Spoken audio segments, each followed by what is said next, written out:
I have a fun idea you might really enjoy. Come on over and follow me on Instagram and Facebook. The party's there. Link is down below.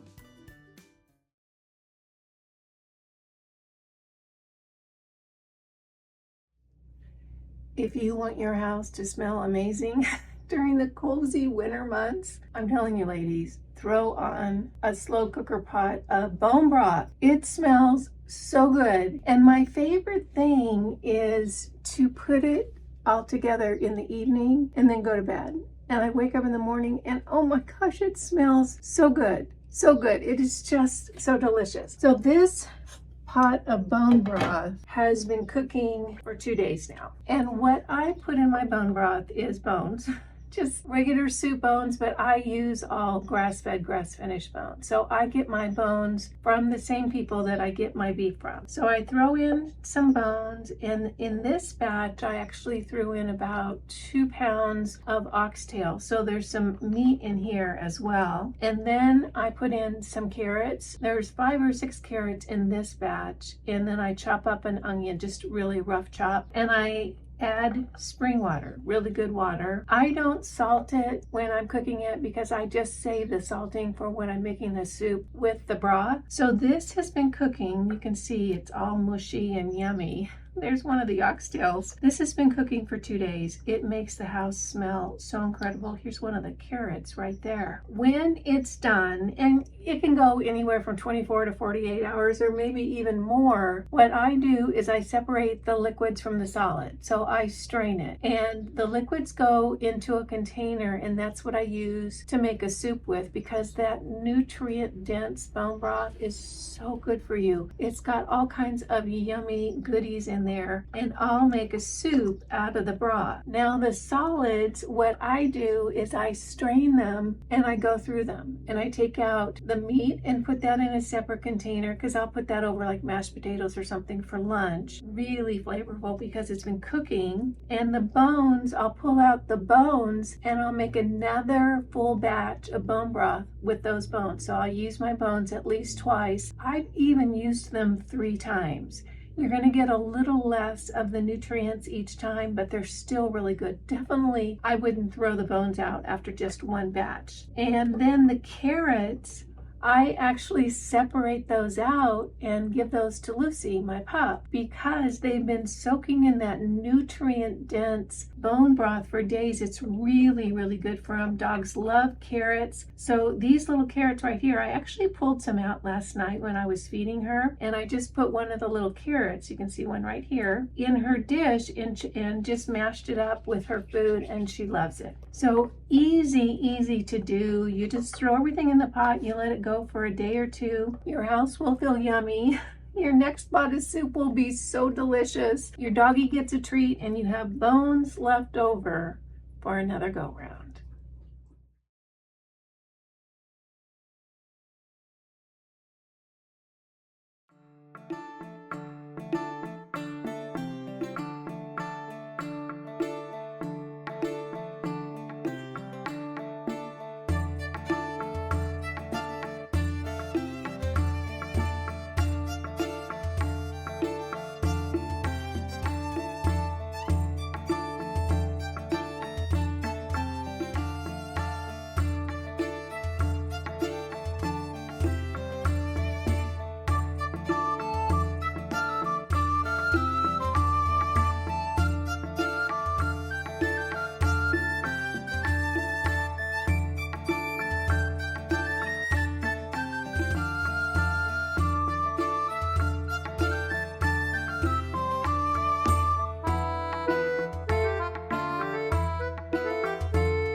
I have cooked up a butternut squash that I'm going to use the beef broth that I made in the crock pot to create a butternut squash soup.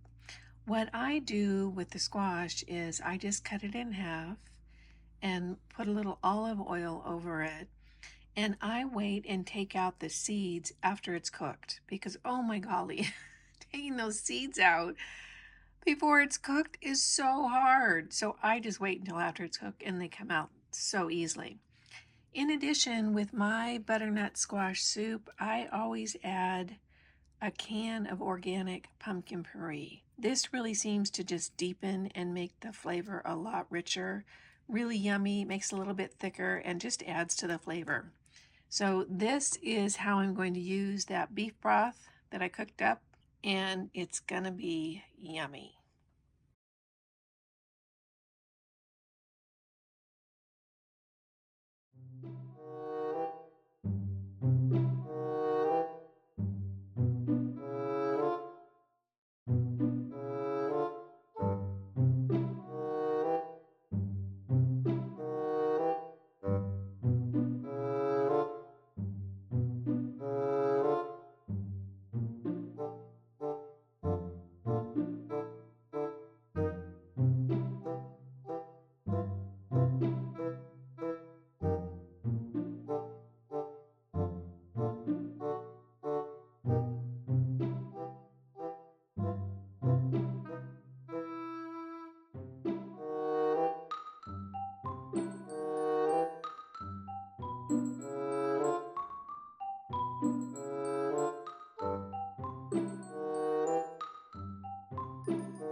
No judging. I promise. I can explain. I just want to point out one thing before the excuse. See that red hose right there? That's the hose to my kayak pump. I think that's a really good place for it. Don't you? Okay, so the explanation for all those boxes on the floor of my bedroom. Here's my excuse. I ended up having to move and I wasn't really prepared. I'd only been in the Oregon house for like 7 months, but things happened. You can go back and look at my videos about what happened, and I had to end up moving. And I decided that I wanted to go ahead and move to the Northern California area, which I did. You guys know that. You've seen the videos, the whole thing. But the bottom line was is that I was tired. I had moved and moved and moved. And then I got here and I was tired. If for some reason this particular move really wore me out. So I got pretty much everything all set up here except for those boxes. And then there's 3 other boxes over there. But this one over here, the one you guys saw, is the big mess. Well, long story short, I've been here for 2 months now, and those boxes that I put on the floor of my bedroom have been here the whole time. And it dawned on me the other day when I walked into my bedroom. It's like, why does it feel kind of, I don't know, not as cozy when I walk into my bedroom? And I looked over there and I thought, well, maybe, Kimberly, it's those boxes on the floor. That could be the problem. But the whole bedroom is not perfect. It's not perfectly designed because it's tiny. And I have to do stuff in here. So it's not as cute as it could be, but it is as cute as I can make it and still make things work. So I really do need to put away those boxes, and that's today's little chore. But first, I want to tell you a story. It's a really good story. So make sure you stick around and hear the story. And if you're thinking, Kimberly, you're just now procrastinating unpacking those boxes, and you would be right. But even before I'm going to tell you the story, I'm going to procrastinate some more. I'm going to tell you about some sweaters from Quince. This is not sponsored, nothing like that. I just want to share with you because they're really, really good. The first one is the one I'm wearing, and then the second one is this one. And if you've been watching my videos lately, you've probably seen this one a lot. I don't wear this one very much on camera because I don't know, I just don't feel like the colors really pop on camera that well. The reason I want to talk about these sweaters, and if you've been watching my videos this winter, almost every single time I film, I'm wearing a Quinn sweater. But they're the fancier sweaters, you know, the nicer sweaters, the more, I don't know, dressed up sweaters. They're really, really beautiful, and their prices are great, in my opinion. And I'll have to say, and I'm looking at them right now, they wash up beautifully. I've had really, really good luck with them. And I'm actually about ready to buy another sweater. It's an oversized sweater V-neck, and I think it's cashmere, but it's so pretty, and it's long, big and long. You know how sometimes you just want a long sweater? Hide your butt. Usually that's my excuse, at least. Anyway, so long story short, I want to talk about these because both of these are organic cotton. And when it comes to the cozy factor and feeling really, really good, oh wow, these are as good as I have found. I wear both of these all the time. I believe they're both called the Fisherman Organic Cotton Sweater. This one is the V-neck, and then this one is the crew neck, and they're priced really well, really, really well. I wear both of them all the time. They have washed up really well, and they feel really good. You know, when you want to put on something substantial that doesn't feel clunky or too heavy, but it just feels cozy and good, that's what these are. So I wanted to tell you guys about them in case you're a little short on sweaters this season. It's been kind of cold in some places in the country. I'll have these linked down below. To be honest, I don't know if I have a discount code. I'll have to ask my assistant. If I do, she'll put it in the description box down below. So anyway, sweaters. All right. Now I want to tell you this story, and then I promise I'm going to get those boxes unpacked because I think it's going to have a positive impact on my mood. I'm going to feel like I accomplished something. It's going to feel better when I walk into the bedroom. The bedroom floor is going to look a lot better, the whole thing. But first, the story. And I think I found this gal on Instagram. This is such a good story. You're going to love it. She had a dream, this little gal, of having a flower farm. That was her passion in life. However, she didn't have land for a flower farm, nor did she have a pathway for getting land for a flower farm. But by golly, this little gal, sharp as can be, that did not stop her. Although she didn't have land, what she did have was a local group that she belonged to. I think it was called a no-buy group. And that is the kind of group, my understanding is, I don't belong to one, where you check with the group when you need something before you go out and buy it. Like, oh, my daughter's going to be taking horn lessons. I need a horn. Does anybody have a horn they're not using anymore? Or I'm looking for canning jars. If anybody has canning jars, I'd rather just, get them from you instead of going out and buying new. I love those kind of groups because you guys, if we just traded with each other, oh my gosh, we would all save so much money and we'd make a whole lot of new friends. It would just be really, really cool.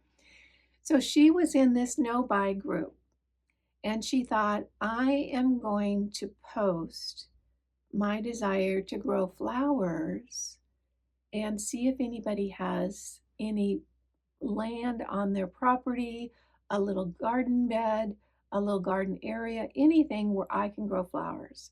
So she put together a really cute little post in her no-buy group saying, I'll be a good tenant. This is what I want to do. I want to make bouquets and blah, blah, blah. And she posted it. And then she felt really uncomfortable, like people were going to think she was in that case. So she took her dog out for a walk. And when she came back from the walk, there were literally post after post after post after post of people who are saying, I've got a quarter of an acre. I've got a flower bed out in front of my house. I've got this, I've got that. She had over 50 people get back to her right away saying, oh my gosh, girl, pick me, pick me, pick me. No pun intended. So what she did then was she went out and she looked at all the different spaces that people had offered to her, and she picked 9 of them, I believe. Long story short, it is now 5 years later. She has a storefront, an actual store. She has 7 employees. She grows on 9 different spaces in her community.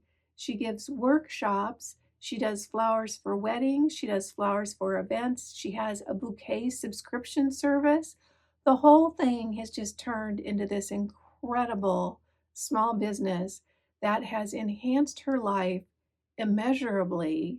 She's created a wonderful business for herself. She's employing other people. She's created a wonderful resource in her community for fresh flowers. She has all these plots growing beautiful flowers in her community, and she's a happy camper. And the reason I wanted to tell you that is because if you feel like you have a desire or a passion or you've got a great idea, but you don't think you have the resources to do it, maybe you do. Maybe you just need to get creative. What this little gal did in the beginning when she picked the houses that she was going to grow at, she didn't have any money. She didn't want to put it on her credit cards. Good for her for thinking clearly on that. What she did is she sold subscription bouquets in advance. She hadn't even planted a single flower yet, but a whole bunch of people bought the subscription bouquets, and that gave her the seed money to buy the seeds and get everything going. And I'll tell you what, I would guess right now, among all you gals watching, there are at least 10 or 20 fabulous ideas for a small local business that would fill your heart with joy and give the community a wonderful resource for whatever it is you're looking to create. And before I wrap this up, and no, I'm not procrastinating, I really want to say this. I believe, my opinion is that small businesses are part of the heart and soul of a good community. It is the small businesses that give us a sense of belonging, that give us a safe space to go and shop, that give us a fun outlet to get to know our community and the vendors there and the people there and the businesses there. They are the glue that holds together a downtown community. And I love them so much. They bring so much to our lives. And that's why I'm always saying shop small, shop local, pay cash, get to know the people in your area who have the small businesses. My experience is that a small business is generally started from a passion. And that's who I want to do business with, is someone who has a passion for what they're doing. A corporation does not have a passion for what they're doing. A big corporation, they're in it for the money. And a lot of people who work in corporations, and I'm not putting them down for this, they need a job. They're just looking for an income. And do they have a passion for what that corporation is doing? Maybe, maybe not. But if you have a small business, that person has a passion, because I'm telling you what, starting a small business, it's fun, it's challenging, but it's not easy. It's not like just getting up and clocking in somewhere and getting your minimum wage or whatever and going home again. You put your heart and soul into a small business and you do it because you love what you're doing.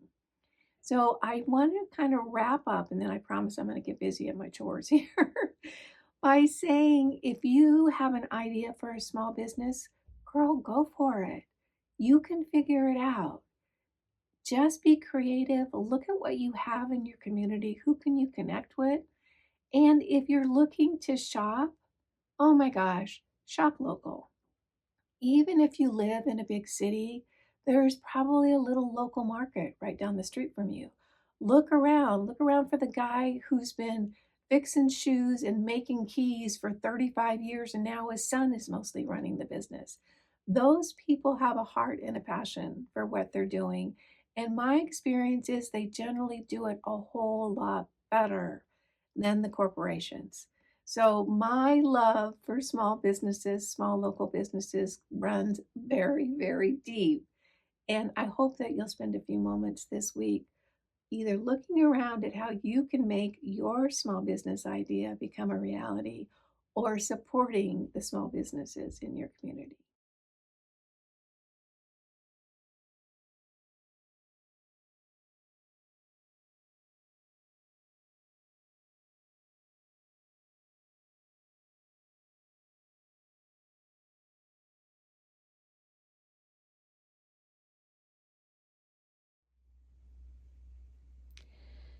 That literally took less than 30 minutes. And I suffered with it for 2 months. Oh my gosh.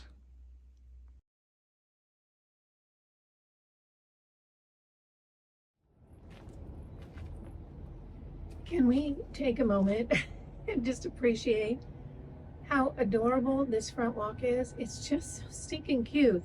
I'll have to say, the landscaping at this little hobbit cottage is so sweet. I don't know that I would do much different. Maybe there's a couple of things, but it's so sweet. This front walkway, I love it because it's super functional and it's really cute. Like, it's sort of organic.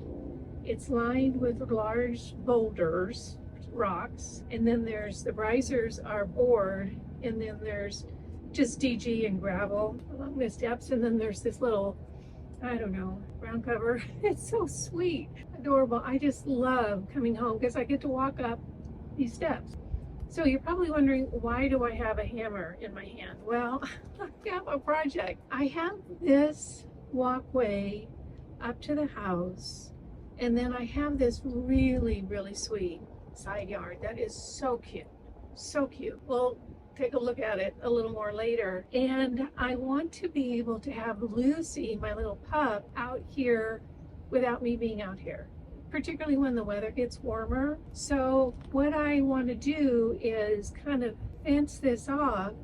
She can't really get out on the side yard, but she could theoretically come over here and down the steps and out into the street. The street is not busy. It's like 1 or 2 cars every 6 hours or something, but even still. And it's really not even a big concern because she doesn't do much. She just follows me everywhere. So I don't know that she would ever have the courage to go off on her own. However, just to keep it super safe, what I did was I ordered one of these removable pet fences. And so this one has panels and a gate, and I thought I would put it across here, and I can leave the gate open most of the time because I'm in and out of the house, and just close the gate when she's out here by herself. So I think it's really easy. Famous last words. I've never done it. I don't know if I'm gonna figure it out. I'm not sure if it's gonna work. I don't know what's under this dirt in DG. I'm hoping it's just more dirt so I can get those stakes in there. Anywho, that's what we're doing this morning. All right, so I've got a gate and 4 panels, and I want the gate to kind of fit here. I just have to make sure that it's gonna swing when I open it. So I'm gonna put it a little way from the step. Oh, you know what? I need to get the other fence panel that it's gonna connect to this. I'll be right back. I think this is how it's gonna go. We're gonna need a little rock removal here. This big rock. And put it right there. You can see that this is an amateur mat here. So, all right. This is the kind of stuff that makes me crazy. Oh, there and there.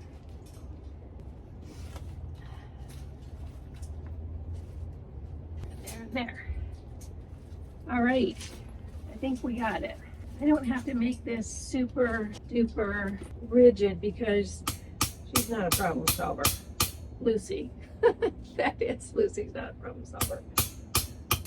Oh, so the one thing I was worried about is if the ground was going to allow me to put the stakes in, and I think it is. And the stakes are nice and long, which is great. Okay, That's going to be pretty doggone good. And I can swing that. Not bad. Not bad. I think this might work. I'm probably not going to need all these fence panels because, like I said, she's not much of a problem solver. This rock can get relocated. And then, okay, how's that gonna work? So, okay.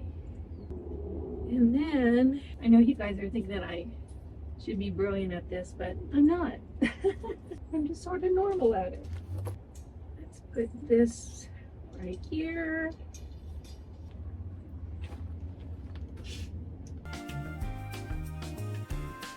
I'm glad it's been raining lately and the ground is pretty darn soft. It's actually easier than I thought it was going to be. Okay. Get this last one in. Oh, do I have to? Oh, I should do the other side too. Two more.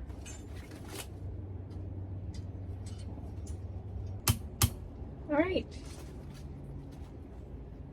I think that's going to do it.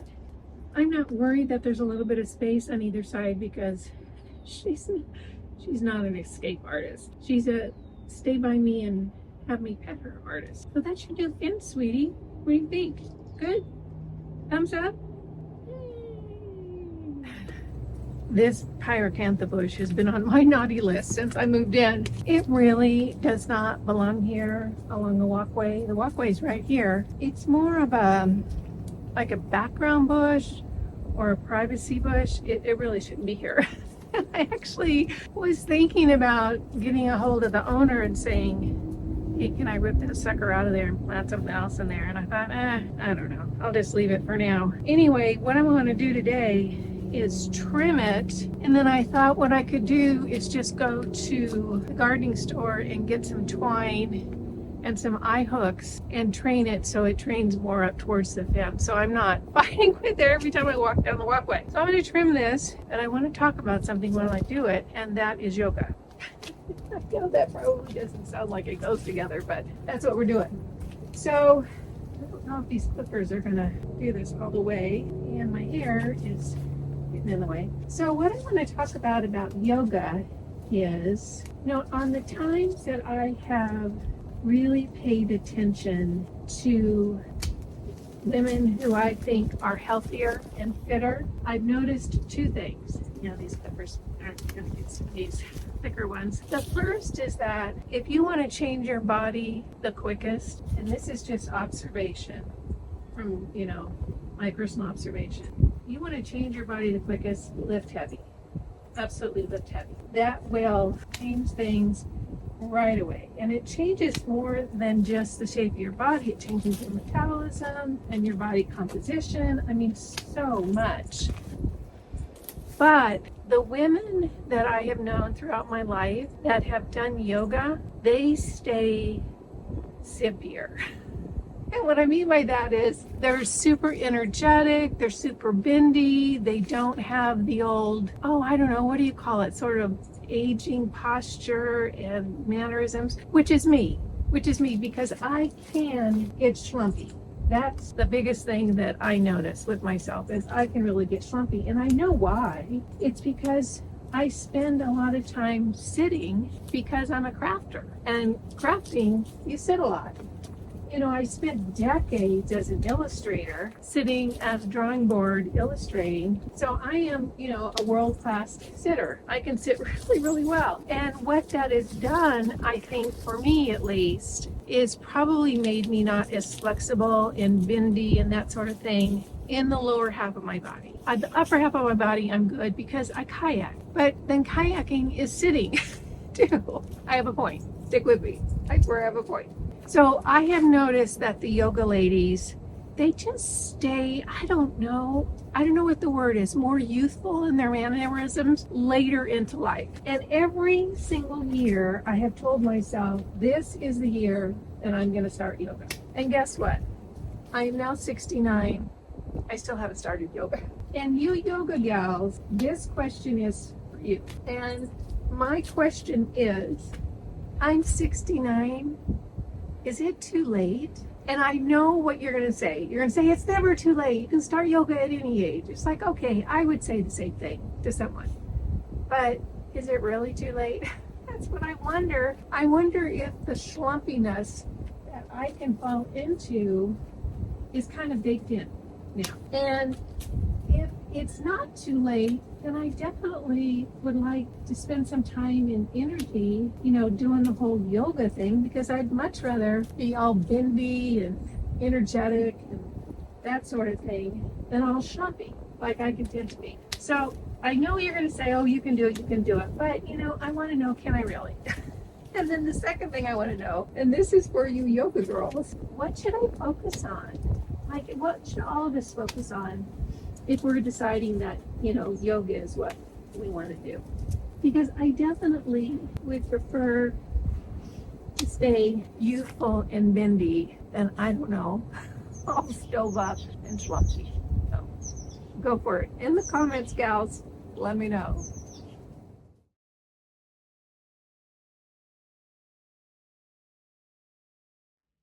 I have been thinking all week about some type of pithy and profound statement about living alone. Here comes Luce.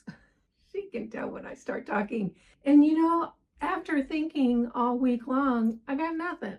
I got nothing about living alone, because this is just my life. It's my life. And I happen to live alone. And I have been living alone for, well, outside of a relationship for going on almost 25 years now. And the honest truth is, you guys, I almost never think about it. I just don't even think about it. I have to say that the only time I do think about it is when I need a truck or if there's something really heavy to lift. And that's not to say that those are the only reasons you get in a relationship. It's just that's when it comes up for me. So I know that a lot of you look at me and think, oh, she's living alone. I wonder what that might be like. And it's just my life. We get to a place as we age where we recognize the reality of living and living happy. And there's nothing outside of my own decision to have a fun life that's going to make my life more fun than just that decision. When I moved in here, I got some comments about the place I chose to live in for now. And somebody said, oh my gosh, what a dump. And someone else said, oh, what a sad little place. And I get it. I understand that those are their opinions. And I certainly could have looked at it like that. I certainly could have. But what I saw was a beautiful town and a beautiful neighborhood and a beautiful garden area and a really cute little cottage that I could do a lot with. I certainly could have said, oh my gosh, look at where I'm living now. Look at this place. It's all I could get, da da da da. I didn't do that. Because what I have learned over the course of my life is how I look at something completely changes the reality of what it is. What I saw was a darling little space that I could make really, really cute. And you know what? It is, and I have. And I'm very, very happy here. Once you get to a certain age, you recognize that there is not a romantic relationship or a friendship or a house or a property or a job or a car or a trip or a promotion that's going to make you happy. It might impact or distract you for a little bit, but what really makes you happy is the choices that you make inside yourself. And I'll have to tell you that as far as the happiness quotient goes, I am so happy. And there are days that I get up and I just say over and over again, I'm so grateful for my life. I love my life. I love my life. And what I really think it is a fine-tuning of my choices about what I want to do, who I want to hang around with, what I want to do with my time. It's 100% my choices, because over the years, I used to do things I didn't want to do because I thought I should, or I thought someone else would disapprove if I didn't do it, or that would get me what I wanted. what I know now is that you can't have a happy ending to a miserable journey. It just doesn't work that way. And so every choice I make, it's because I want to do that. I really want to do that. And most days, almost all days, I get up and think, what sounds fun today? What sounds fun? Because, oh my gosh, I have an endless list of things I could be doing. Work-wise, health-wise, friend-wise, entertainment-wise. What I choose for that day is what sounds the most fun for that day. Because what that tells me is that's where my energy is going. That's what my little soul is looking for right now. As far as being single, honestly, I don't even really think about it. Would I be open to a relationship? Absolutely. I've had lots of relationships in my life. And even after my marriage, I had several relationships. And you know, I think I told my daughter, I told somebody this. I said, if I never have another relationship, I've already had too many. Because I dated a lot. I dated different kinds of people and had different types of experiences, and mostly I just had a whole lot of fun. So you might be wondering, do I ever get lonely? And the answer is, oh my gosh, no.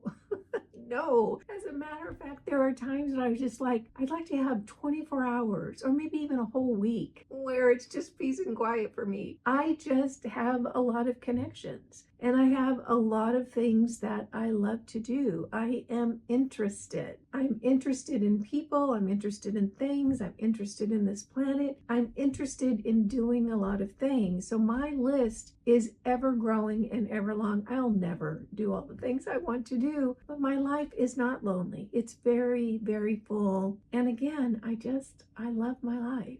I am single. I happen to be single. Will I always be single? I have no idea. Is it something I think about much? Not at all.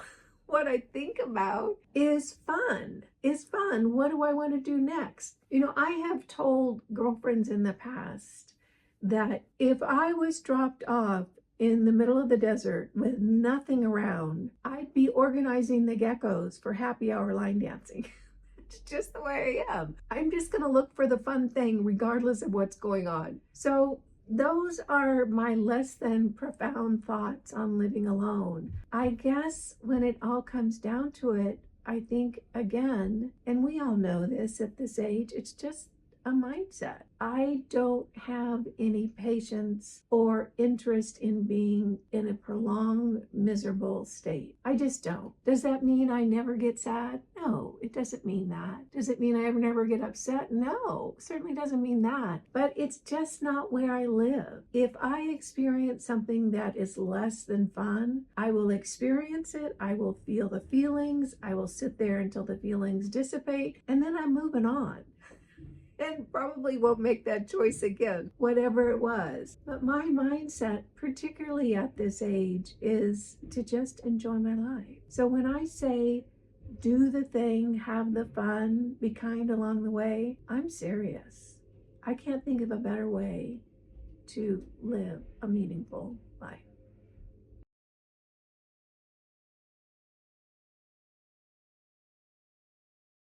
We're at the point in the video now that you guys have to see my crochet projects for the past week. I am just on a crochet kick, and I think it's because it's just winter. You know, as soon as summer gets here, I won't be crocheting. I'll be out on the lake or hiking or something like that. But I've had a busy week, and I have turned into a tote bag crocheters. I mean, come on, who wouldn't want one of these for the farmer's market? So this is one, and then this one is more neutral colors, and I haven't woven in the ends on all of them. So this one is kind of a burgundy with deep greens and browns. Isn't that pretty? So another little tote bag. This one, navy blue with some pretty colors. I'm having so much fun. And then this one, I call this sherbet. Isn't that cute? It's orange and pink and a little bit of blue. So that was my week crocheting. What did you do for the week? I want to thank you so much for joining me. You guys know it just makes my day when you take a few minutes out of your day and spend it with me. I appreciate that, and I appreciate you. I'm Kimberly. This is Pretty Over 50, where we talk everything beauty, fitness, and lifestyle, and I guess crafts. for the over 50 woman. Make it a great day, and I'll see you next Sunday. Bye now.